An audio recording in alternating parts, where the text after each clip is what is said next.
Hello, I'm Chuck Wolf, Chief Executive for Charles J. Wolf Associates, LLC. As a motivational speaker and a leadership consultant and executive coach and trainer, I often work with very successful people in their companies. Since many can't afford a professional, I volunteer to host a radio talk show called The Emotion Roadmap, Take the Wheel and Control How You Feel, on a nonprofit community radio station in Bridgeport, Connecticut, WPKN. My reason for doing the show is to share with as many people as possible this wonderful process for helping people manage their own emotions and their relationships with others. My goal is for everyone listening to learn to use the Emotion Roadmap to make life better. As you listen to me, help others, I hope you are also learning. As a Simsbury resident, I'm delighted to be able to make the show available through Simsbury TV. To learn more, go to my website, www.emotionroadmap.com. Thank you for listening and watching. This is Chuck Wolf. You're listening to WPKN 89.5 FM, and this is the Emotion Roadmap. Take the wheel and control how you feel. It's nice to be back with you. The last time you heard my show, it was a recorded show, and it was about conflict and how to make your enemy your colleague, and it was really hopefully something that is really important, because there's so many places where we think we see enemies, and perhaps we can turn enemies into colleagues somehow. Perhaps in the great political divide in this country, and perhaps other places as well. And today's show, I'm going to be talking a little bit about something called emotion contagion. And in that conversation, I want to explain what that means. It's the idea that somehow, some way, emotion seems to catapult all across a series of groups of people. It seems to start, something triggers a response by one or more people, and then all of a sudden it explodes. And lots of people are feeling the same way. And I want to talk about it in relation to the coronavirus. It's one of those things that it's just got people scared, frightened, and really worried about what can happen to them. And I'm not different than others who are listening to the show in the sense that, what is this? It's another really scary virus that is out there, and is it going to become a pandemic, and all those things that are just really concerning to people. And then I've listening to a lot of people talk about this who are experts in the field, and it seems like there's a potential, at least, for an overreaction here. And I don't mean that you shouldn't be concerned, because I'm no expert on virus and how you prevent them or how you take care of yourself any more than what I've been listening to, as I'm sure many of you have as well. But the idea of emotion contagion is this concept that somehow somebody creates an emotion, or something creates an emotion, and it spreads to others. And it just it's viral in itself, in terms of the emotion, just everybody catching this fear factor. And I'm curious to hear what you think about that as well. But as I talk about it, I want to try to explain this concept of emotion contagion, because it happens in the workplace. It happens when somebody comes into a work environment and says, "Did you hear that such and such company might be buying ours?" And everybody kind of wonders, well, what does that mean to our company and to me and to the people I care about who also work here? And what's the impact, if it is going to impact me, on my family? And all of a sudden, people start worrying about the unknown. And I think it's the concept of the unknown and uncertainty that causes fear to spread and panic to spread. Now, some of the things that I've heard that have at least helped me to calm down a bit, and that's partly why I do the show. It's the Emotion Roadmap. Take the wheel and control how you feel. So I like the idea of trying to help people to come to grips with the emotions they experience and what you can do about them. The idea of being able to control your emotions is really important in life. And sometimes we feel like we just got to deal with the emotions that we have. And there is no real way to deal with them other than what we've learned through trial and error over our lifetimes. And of course, the science of emotional intelligence has given us some new, innovative ways of approaching managing emotions. One of which is this concept that I created called the Emotion Roadmap, which is to say, if what you're feeling isn't helpful and you realize it's not helpful, and you ask yourself, given the circumstance, is there a better feeling, a more ideal feeling that I could be experiencing right now that would be far more helpful to this situation I'm in? What would that be? And how could I get there? Once I lock into what it is that I want to feel, that I think would be more ideal to feel, how do I possibly get there? So if you're involved with this fear factor of the unknown, which is hard to avoid, is there some way to get more control over this? I mean, should you stop traveling? I mean, we've got some travel plans, and I'm sure some of you have travel plans. And I mean, even just going to a ball game or a concert or a party or a business meeting, all these things put you in contact with other people. And is that a problem today? Should it be a concern for everybody today to try to avoid as much contact with any other persons as possible? Do you shut your life down because of a fear factor that has to do with this concept of a new virus sweeping across the world? So anyway, the idea of emotion contagion is this idea that sometimes an emotion happens, and because oftentimes there's an uncertainty associated with what's going on, the emotion kind of takes over. But it isn't just negative at times. I want to say, let me talk about politics for a second. I know that politics divides us more often than it brings us together. But I do want to talk about politics from the standpoint, again, of emotion contagion, because look what happened with Joe Biden last night or yesterday.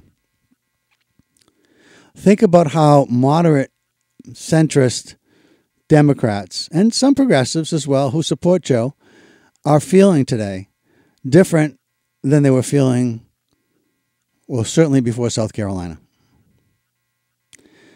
It is common on all of the channels that you might watch to see people talking about Joe Biden as if he had no chance before South Carolina. And then after his victory, and a big victory in South Carolina, and the willingness of Amy Klobuchar and Pete Buttigieg to stop their own campaigns and get behind Joe Biden, and then Beto O'Rourke coming down into Texas to support Joe Biden and standing on stage with him, I guess, all of a sudden, Joe Biden rose like Lazarus, right?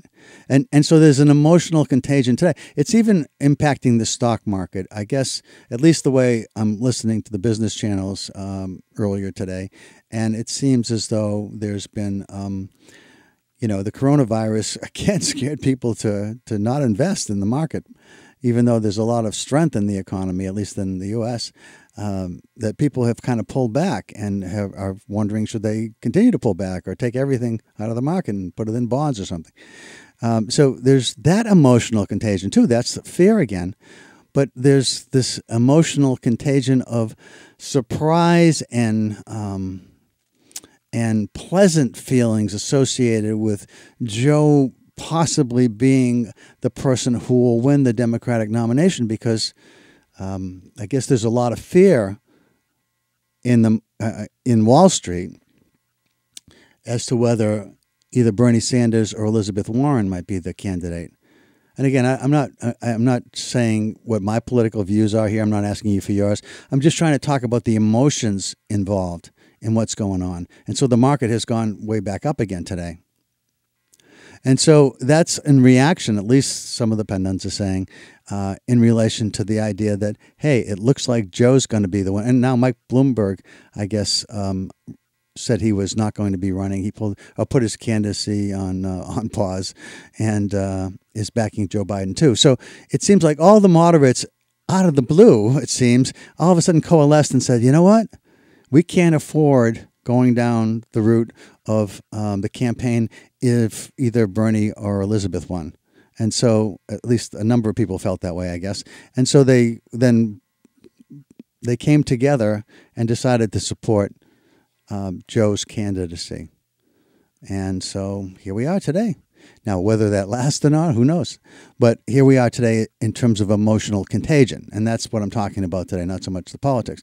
So whether it's the coronavirus or it's politics, so there's different kinds of feelings that come up.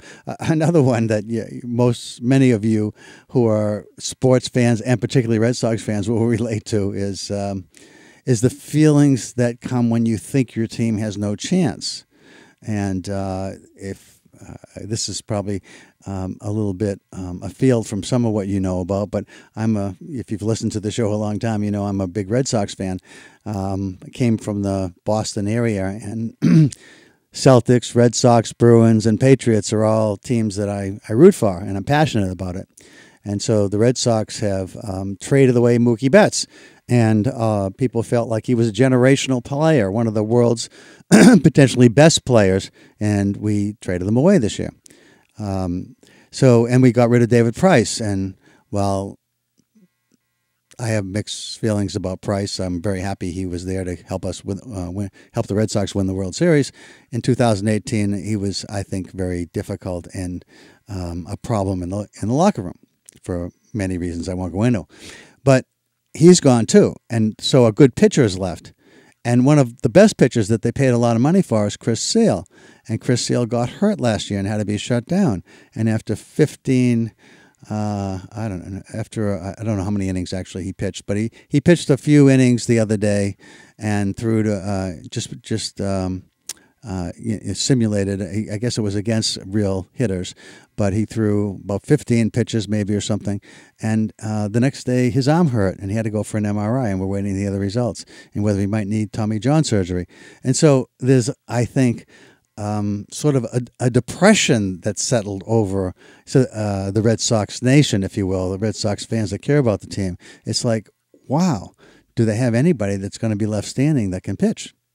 Because one of the people they brought in, this is another funny story, is a fellow that they got, and he didn't come in with very good statistics, and he pitched against the Yankees, I guess, yesterday, and he pitched only 34 pitches and gave up 9 runs and had to be taken out after giving up lots of hits and a couple of walks and wild pitches. And so there's a depressed state among Red Sox Nation, I think, at the moment about the team.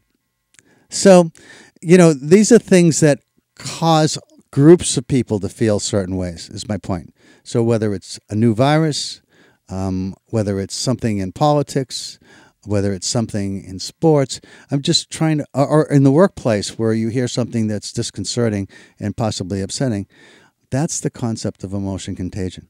And so when it's happening, it's hard not to be brought into it. It's kind of like a virus. It's kind of like when you're around people that have the virus, you have a much higher incidence of people catching the virus if they're around people that are already contaminated and have the disease. And so one of the things that you want to think about is, how do you insulate yourself? How do you protect yourself? How do you take the wheel and control how you feel? And that concept, let me just talk about the virus for a minute. In terms of that concept, one of the things you want to think about is, first of all, as I've listened to people who are experts, whether it's the head of NIH, National Institute of Health, or the CDC, Control of Diseases Center, these are people who really know what they're talking about. And one of the things that I heard them say was, the flu kills over 100,000 people in the United States in a given year, and we don't have everybody who's at risk, particularly people in their 60s or 70s, and some and other people not taking the flu shot. Something they could do to prevent, at least have a better chance of preventing themselves getting the flu. And we have a whole bunch of people that don't even do that. And yet that's enormously damaging in terms of what it can do to people. And obviously many people die from it. And yet this coronavirus comes in, and they think that we don't know how many people actually might have symptoms of the disease itself but not be impacted greatly. But the ones that we're really clear about, and that we know that we have a number of deaths in the country, I think it's up to 9 now or something, that the percentage seems higher than it would be for the flu. But what the people who are experts were saying was that, well, that's because we don't know how many people really have it, because the test kits weren't always, the original test kits apparently had something that was a problem with them, and now all the test kits have been updated, and I guess they're all correct, and they're working really hard so that states and cities, large cities, have the capacity to do a lot more testing. So I think we'll know probably in the near term that there's a lot more people that may have had the disease or have the disease but aren't being impacted in a highly negative way. They have symptoms, but they get better and they're okay. The people that are at real risk are the people who are already damaged with their immune systems being very poor and so forth.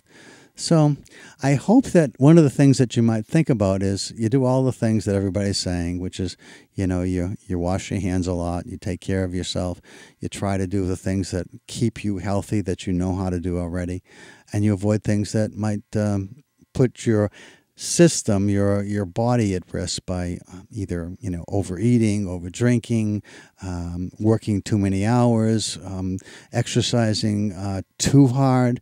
You don't want to put enormous amounts of stress on yourself in numerous ways. You want to do everything you can to be healthy, whatever that means. Are you getting plenty of sleep, eating right, all those things? And so those are things that we can all do and probably need to do in order to feel more calm around this. As to whether you travel or not, who can say? I think the more places you put yourself and the more you're exposed in different places, of course, you have more risk. At the same time, do you shut down? Do you not go anywhere? Do you not leave your house unless you have to? I don't know. I mean, the flu exists and it's dangerous, and most of us during the course of a winter, even when the flu is seemingly a very contagious version of the flu, we still go out and we do everything that we normally do, including travel. So I'm going to try and continue to be moderate in what I do, thoughtful in what I do, and I hope that you also, from this conversation, get some insight into how emotional contagion can impact each of us. And then when it makes sense to be impacted and we feel like it's a correct emotion and an appropriate response, great. But be willing to at least be skeptical when the sweeping emotions around the country or around the world may not really be appropriate. And you want to then find some way to insulate yourself if you can. And the idea of that is, this emotion roadmap is, if what you're feeling isn't helpful, what would be more ideal to feel, asking yourself and answering that question and then finding ways to get there. So that's something I wanted to talk about today to start the show off. I hope that's helpful to you. If you have any thoughts about this, you can give me a call. The call-in number is 203-336-9756. Those of you that are new to the show and have never heard the show before, I like to be able to help people by using this emotion roadmap I created to deal with challenges in your life where you're finding yourself stuck, where you're uncertain how to proceed. Because what I have discovered is that when emotions are in play, when strong emotions are in play, and inside yourself, things you're trying to manage, or inside somebody else that you're dealing with in a variety of ways. Could be family situation, could be a work-life situation, could be somebody in a community, anything that you belong to where you have relationships with others, a neighborhood, whatever it might be, that sometimes conflicts arise, decisions need to be made, that people have different points of view and different opinions about which decision should be made. And it's important that you understand that emotions play a role in everything we do. Often they're in the background and really not something we think much about. But when I find smart people who are really good critical thinkers, who are excellent problem solvers normally, who, when they're stuck, what I've discovered is that they're stuck because sometimes emotions are in play that they aren't sure how to manage. Oftentimes in a conflict, for instance, people are worried about escalation. If I call someone's attention to this issue, it's going to escalate. I don't know that anything I can say is going to make this better. And so you worry about that, and sometimes you avoid it and avoid it until it gets almost to a point where you can't resolve it. Whereas sometimes early interventions in conflicts helps to make them less intense less confrontational and easier to resolve. Not always. But anyway, the idea of being really thoughtful for the emotions that are in play by asking yourself, how am I feeling? This is how the roadmap works. How am I feeling? And how is anybody that's key feeling? That's where you start. And then you ask yourself, what would be ideal for me to feel? And anyone else that's part of what I'm involved with, who's key to what's going on, how is it that he is feeling, or she is feeling, if it's a group, how they are feeling, and what would be ideal for them to feel. And then it's almost like magic sometimes, where I'm working with somebody. If somebody calls in on the phone in a minute or two, and we get the phone call in, and I'm talking to you, and you've been stuck for a while on an issue that you're facing in your life. Maybe it's a problem with a sibling, with a parent, an aging parent, a child. It's something in the workplace where somebody who works for you is challenging you in different ways. Somebody who is a peer of yours, a teammate of yours, who is making life very difficult for you, or you're having issues with the person you work for. It can be any one of those things, or anything really. Where you just feel stuck and you're uncertain how to proceed, and you want some help with that. When I walk you through these questions about how are you feeling, what would be ideal to feel, and how do you get there, and for the people that are key, how is he or she or they feeling, and what would be ideal for them to feel, and then talk about strategies for getting there, for changing the feelings. They sometimes present options that you've never considered before that really do seem like they have a chance to turning what your concern is into a success. And it's so much easier to demonstrate that than to talk about it if I get a caller. So sometimes it takes a while for people to call. I've been talking a long time. But if you'd like to call just to talk a little bit about what I've been saying about emotion contagion, you just have some thoughts you'd like to share about that, fine, I'd love to hear from you. And if you've got something that you'd like to talk to me about directly, that'd be great to hear too. The idea of calling me in with something that you're going to talk to me about, just to be clear, I talk with people about how to help them on the radio, because everybody who's listening can learn from the experience of me walking somebody through the emotion roadmap. Hopefully you, if you've got something that you're thinking you might want to call about. If I can help you and explain to you how I'm helping you by walking through this series of questions that I call the emotion roadmap, everybody's learning, and hopefully everybody's learning how to do this for themselves and for their family members, for their workmates, and for anybody that they care about and want to be helpful to. So the number to call is 203-336-9756. 203-336-9756.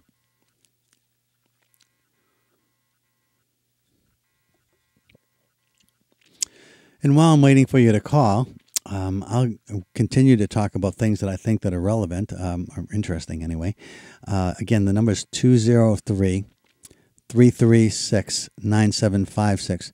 And if you've got something that you're thinking about calling and you're not sure you want to go online or on the phone to talk to me, I just say to you, it's an opportunity to get some help with something that is important to you. And here's our first caller.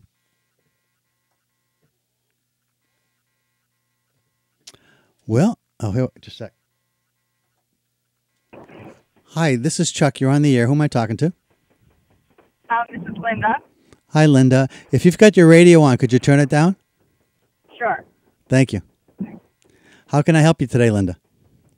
Well, my issue is that I'm dealing with loss. My husband died about 7 years ago, and there are certain areas in my life that I find very difficult to move on, and I feel very trapped in and stuck in, and especially when it comes to, moving forward in my life with maybe having a new relationship. I find that I just cannot. Somebody told me you're still looking for your husband, and that might be true. And right. I just don't know how to navigate, grief, or it's also confusing. It was a sudden thing that happened, very unexpected. Sure. And yeah, so in that way, and everything else I think is kind of go along, but when it comes to that issue, I can't really move forward. Well, let me see if I can help you, Linda. Also, have you turned your radio down? Because it's a little hard to hear you. I can hear you okay, but it's not great. Is that better? Yes, it sounds better. Thank you. So Okay. let me see if I got it. So your husband, I think you said, died 7 years ago? Yes. And you're having a hard time, it seems, letting go and of that death and processing it. And it's time to. You're feeling like it's time to, but somehow you haven't moved on. Is that sort of what you're saying? Yes. Yes. Okay, so now one of the things that I think is important for everybody to understand is you've been dealing with this for 7 years. So anything that's obvious to me that I could suggest right off the top, I'm guessing you've spent a lot of time. I'm not guessing. I'm almost sure that you've spent a lot of time thinking about this. So let me ask you what you've already tried, because that's really important. So I don't go and recommend things that you've already tried and dismissed, because you haven't found something that worked. But it'd be helpful to know what you're thinking about this and what you might have tried to do to get over it, and what hasn't worked, and what you might be thinking about now. What was that? What else you might be thinking about now, if you've got some thoughts about how to get past this. But first, I'm sure you've thought about this a lot, because it's been a long time. 7 years is a long time. So what are some things that you've tried that haven't worked for you?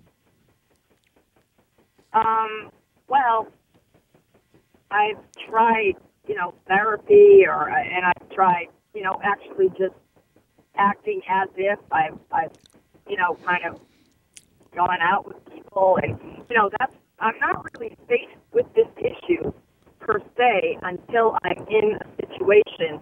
I don't really feel it or understand or that it's even happening until I try and make a move, and then that's when I feel the roadblock. So, let me ask you, Linda. Since you've been to therapy, have therapists? I'm sure they must have offered some thoughts about things that you could do to move past this. And what have they told you? Well, honestly, they don't give me as much advice as like I would like. It's more like trying to get me to figure it out, and I really can't. And I meditate. I have a lot of friends. I have a lot of activities. I'm very active. I'm, a happy person. I just, when it comes to that sort of moving on into maybe creating some sort of a relationship with another man, that's where everything just doesn't work. Okay, and they haven't. Are you no longer in therapy? That's well, no, because I kind of feel like I need to find another avenue. You need to find something else. Besides traditional therapy. Okay, so all right, so I think I got it. So and you're just kind of reaching out and seeing if what I'm talking about might be helpful to you, and I get that. Yes, because I know a lot of things seem to be trapped in my body, really, and I can't really figure it out. So let me ask you, this is the key, this is kind of key to this, is, so one of the first questions is, so how are you feeling about this, and what would be ideal? This is, by the way, has nothing to do with anybody else, except because there's no other key people here, it's just you. So this is just about you, right, and changing how you feel. Yes. Okay.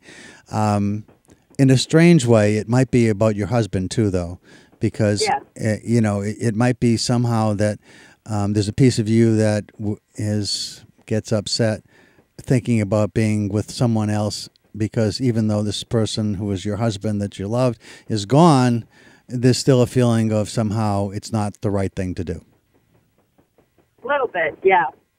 So why don't you just talk a little bit about how you're feeling about this, and what would be ideal to feel if you could? Well, I feel very difficult to even talk about.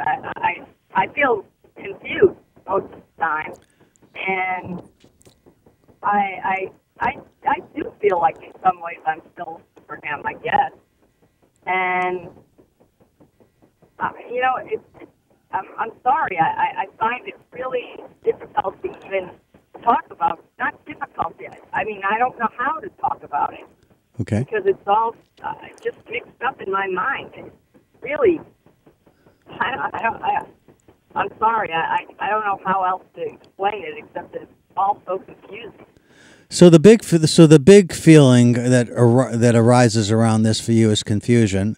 Okay, and so I guess clarity would be the opposite, right? A feeling of being clear and understanding, which would be not necessarily move you on, but at least allow you to understand why you're struggling with moving on. Yes.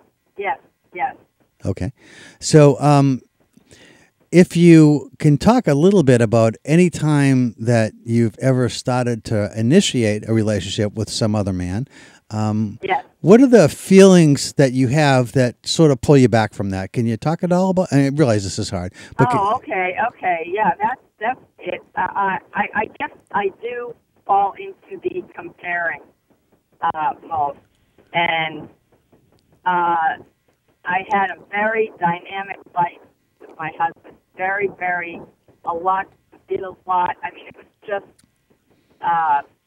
no, was it perfect? Absolutely not. No, I don't say that.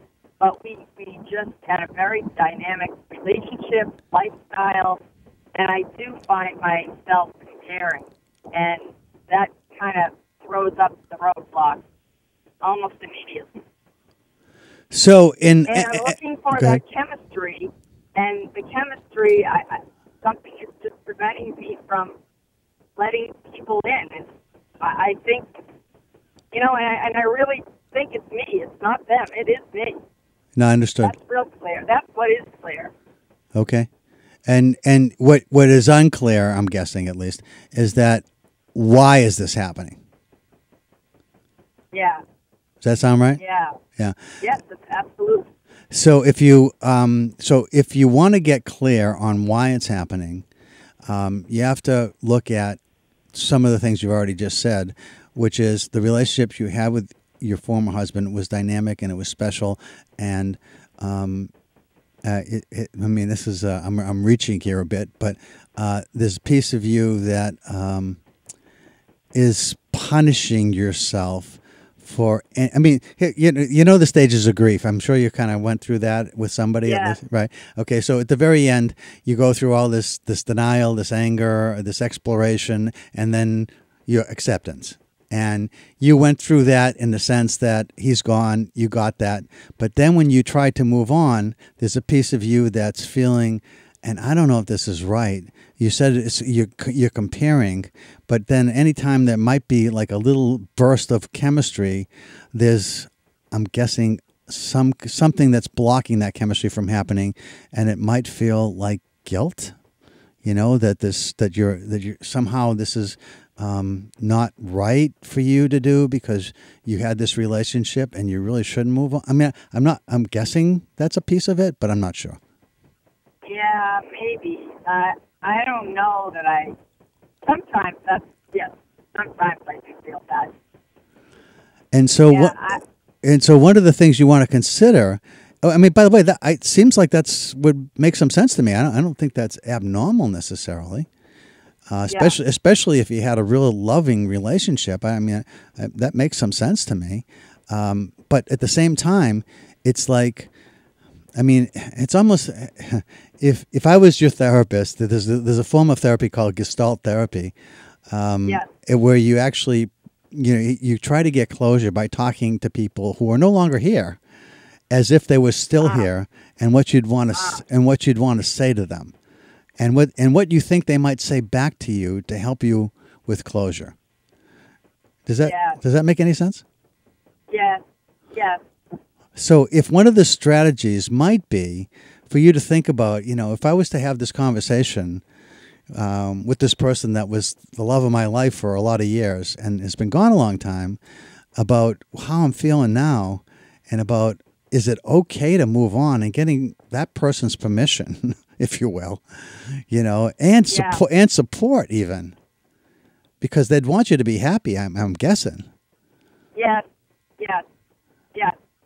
And so, if you can sort of play that out in your own head, because I don't think this is something that's been with you a long time, so it's not going away overnight. But if you can sort of play that out in your head, Linda, about how you might talk with your deceased husband in terms of, realizing it's not real, but it's real in the sense of trying to get closure, and the idea of getting permission and even support, and that might free up. All right, I hope so. Well, I hope so too. I mean, it's one of those things where sometimes I ask you to think of things on your own, but you wouldn't have thought of this on your own, and this is pretty unique. But I do.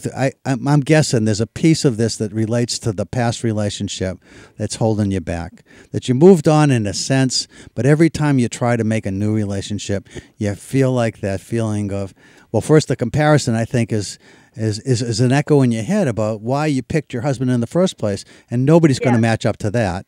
And so I know.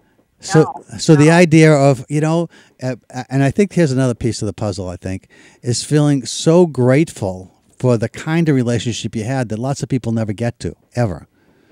And in terms of a love relationship, and feeling really grateful for what you had, and then viewing this as a new adventure, a chance to explore something different. It's not the same. It's a new chapter in your life, but you have to write the ending to the other chapter before you can move on, I think. That sounds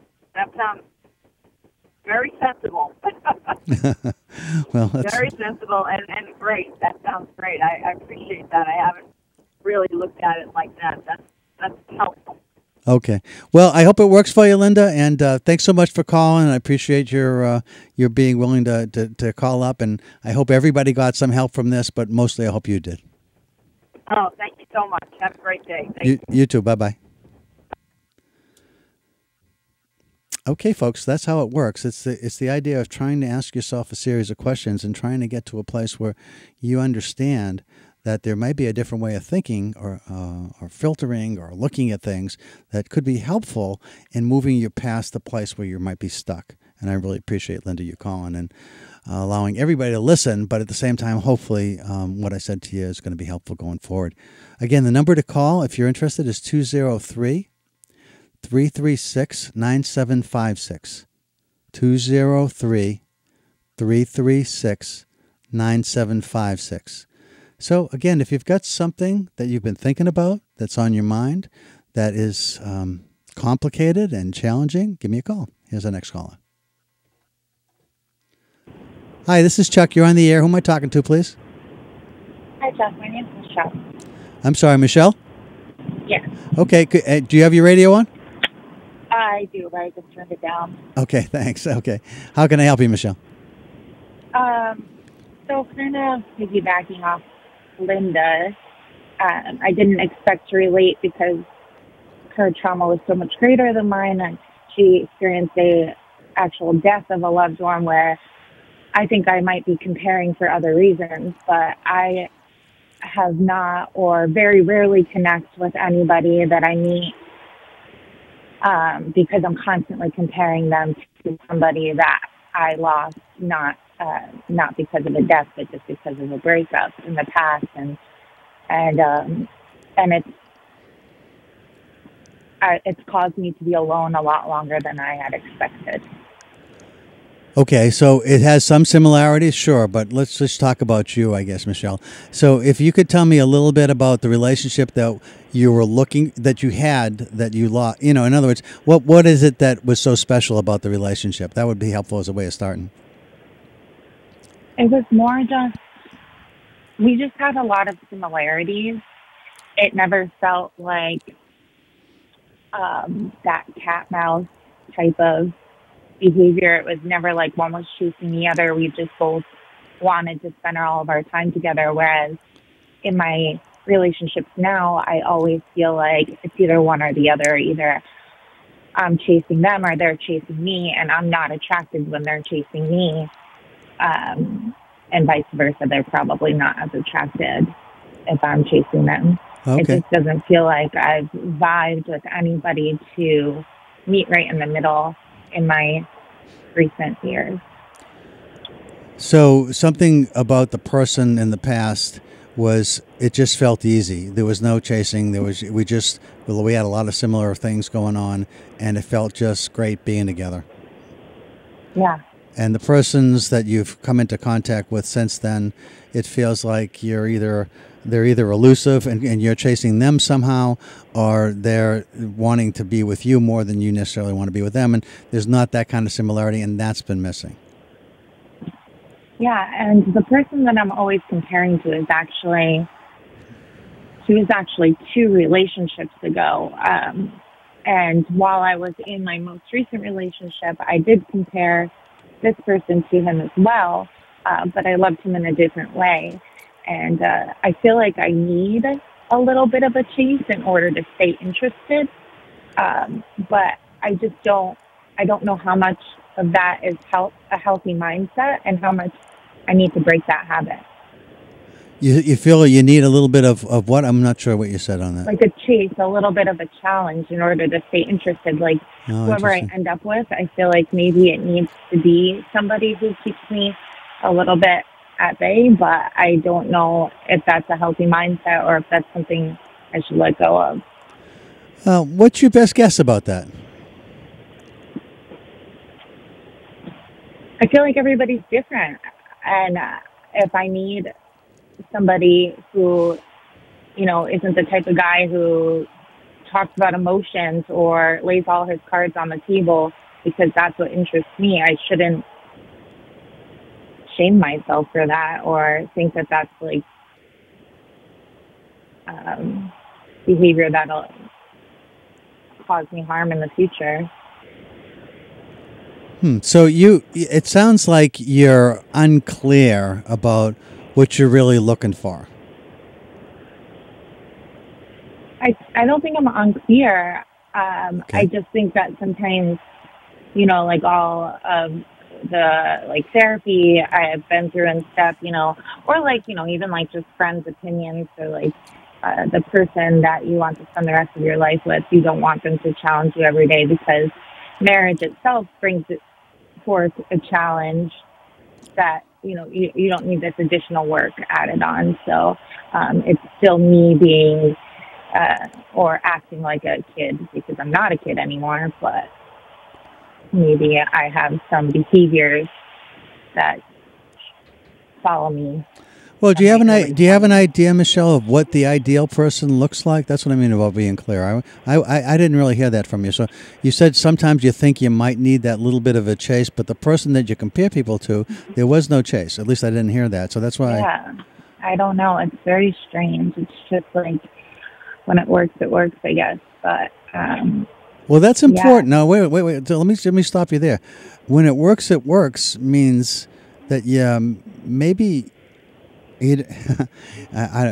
Just let me explore this with you for a second. When it works means that, hey, I don't have preconditions for who I want to be with. I just want to see what each relationship is, and when it works, I'll know it, kind of thing. Yeah, maybe I should just be more patient. It just seems like in my earlier years, it came around more frequently, that connection, and I feel like I haven't felt like that with somebody in a very long time. Do you think that's about other people, or do you think it's more about you? I really can't put my finger on it, to be honest. Well, let's assume for a moment that this is more about you.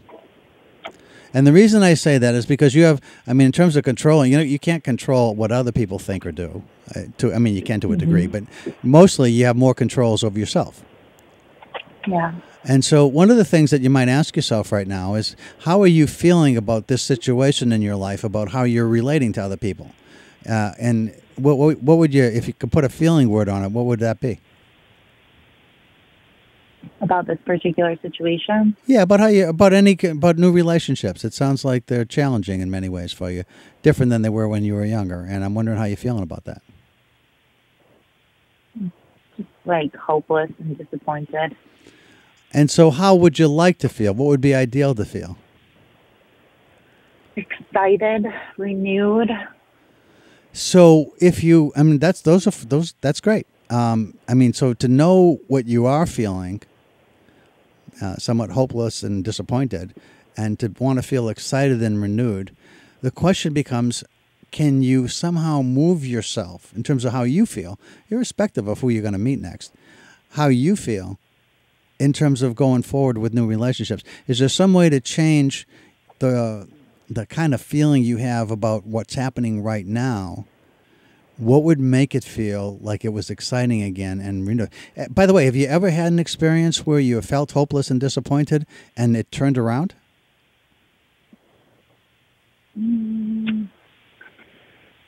Anytime, anywhere in your life? So. Oh, I don't know. That's such a loaded question. I'd have to really think about that one. And honestly, I caught your show like on a whim, and I was on a drive, but I can't stay on the phone much longer. But Okay. your idea about shifting feelings is insightful, and I appreciate that. I don't know if I could call back, but I'm actually pulling up to my destination right now. I'm sorry.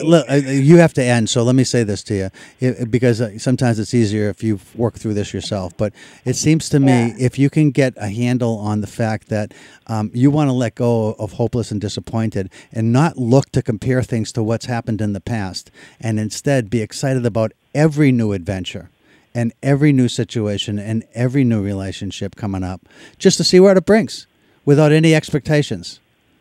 I think you can be excited about that. Huh? What's that? Well, I said it can't hurt. Okay. All right. And you're welcome to call back if you have a chance later. Okay. Thank you. I appreciate you. Okay. Take care, Michelle. Bye-bye now. Take care. So this is how the show works, everybody. It's again, I'm trying to solve issues that people have had for a long time. The first person that called, Linda, was 7 years, and maybe we got to a place where she might do something different that's going to be really helpful to her. And Michelle, I suspect the things that I talked about, when I just tell you them instead of help work through them with you, it's different in terms of how you feel about them. And so I suspect if you try the things that I suggested, you'll find they're helpful. But it's hard to own it and be committed to it if it doesn't come from you yourself. The reason I asked the question, this is for everybody else that's listening too, about, when you've had a certain set of feelings and you want a different set of feelings, and you can go back in your lifetime. And Michelle was worried about, she was at her destination, so she couldn't go back and find something. But if she did, if she found something where she had been felt hopeless and disappointed in the past, and was able to turn that scenario, whatever it might have been, into something that was exciting and renewing, sometimes there's a chance that you can learn from your own personal experience that's far more powerful than anything somebody else might tell you, whether it's me or anybody else. So if you have an experience where what you're experiencing now today in terms of the feelings you have that are not helpful, and the feelings you want that would be far more ideal, that would be great to have, and you can look back into your past history and think about a time when you actually might have had that happen, where you went from hopeless and disappointed to excited and renewed. If there's a time that might have actually happened in your life where you experienced that, and then, instead of me telling you, then yourself that you're capable of turning this around. The circumstances might have been totally different, but the feelings were the same. You did it once before, you can do it again. That's the part of the roadmap that's really powerful too, is trying to help you find the answers inside yourself. And obviously people are, you hear both of these people have been in therapy for a while, and somehow the therapist didn't help them. But I used to be a therapist, and I found this concept of emotion roadmap to be something that cuts through a lot of stuff and seems to just dive right to what's important and be helpful. So I've got time for one more phone call if you want to give me a call. So it's 203-336-9756, 203-336-9756. You're listening to WPKN 89.5 FM in Bridgeport, independent community radio, broadcasting from the campus of the University of Bridgeport, serving Fairfield, New Haven, and Litchfield counties, in Connecticut and Suffolk County in New York's Long Island. We stream around the world at WPKN.org and WPKN's free app, WPKN Live. Also, if you have missed my shows in the past, or you want to just catching them and you're new to the show and you want to hear more of them, you can go to SoundCloud and hear a lot of my more recent shows. You can also go to iTunes or Stitcher, same thing. They're on podcast now. And actually, you can find them by going to WPKN, the website, WPKN.org, and then clicking on podcast and looking up the Emotion Roadmap that way as well. And then finally, one of the places where I put some of the shows I like the best, some of the shows where I've done interviews where I think I'm talking to very interesting people that I think have a lot to say and share that are beneficial to the listening audience, all of you who are out there listening. And I want to thank all the people who listen regularly, who are regular listeners. And I hope that more people who just happen to tune in today for the first time become regular listeners. Again, I'm Chuck Wolf, and this show's the Emotion Roadmap. Take the wheel and control how you feel. And it's on the first and second Wednesdays of each month that it's live. And that is from 12 to 1 p.m. It's part of the community strip here on WPKN. So hopefully we get people to call in. So kind of running out of time, but I won't give it one last shot. If anybody wants to call in, 203-336-9756. I'll give you a second.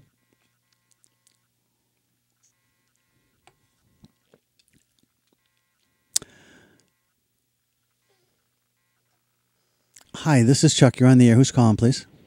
Hey, it's Janine from Long Island. How are you, Chuck? Good, Janine. Thanks for the call. How can I help you?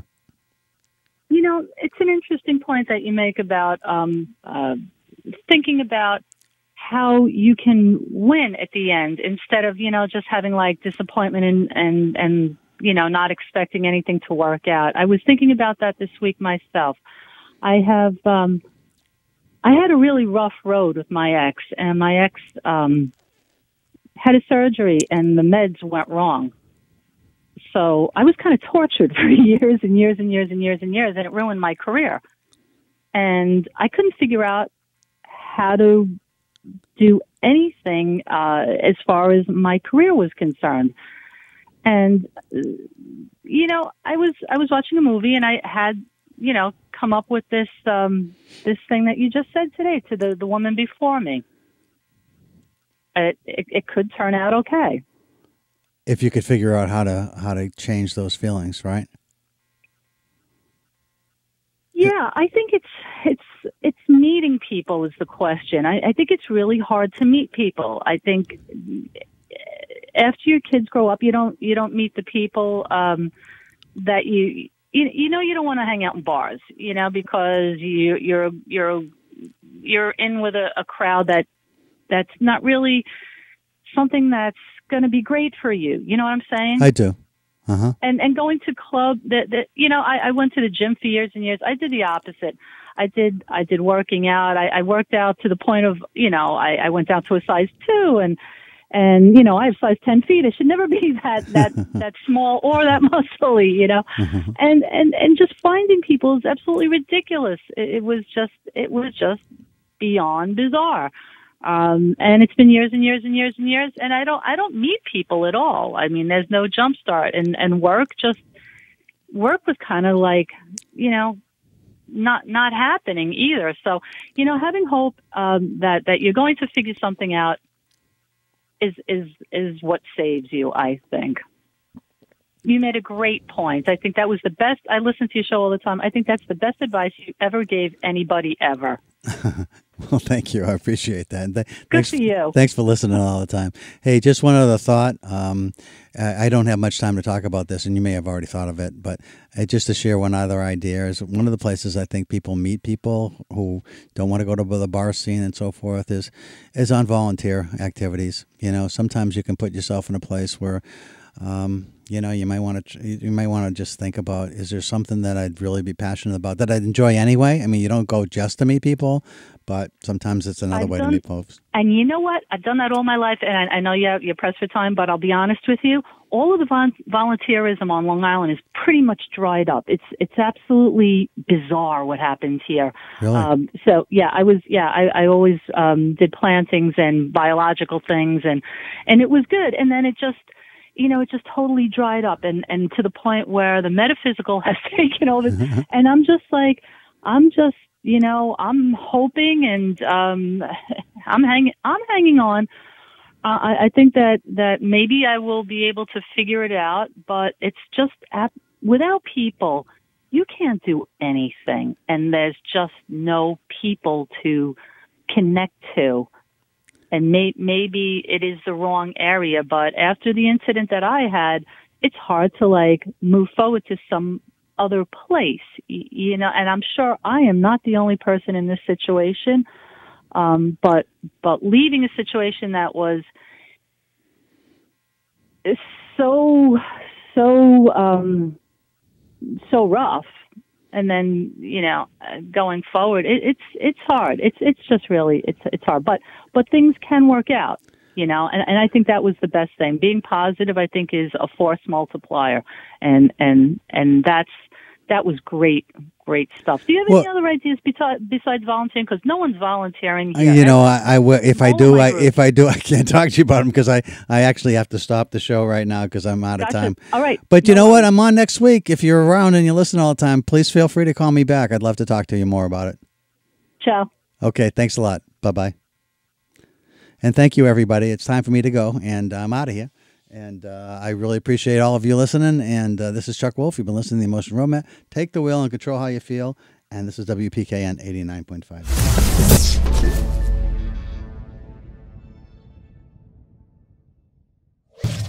Funding for Simsbury Community Television is provided in part by contributions from viewers like you. Thank you.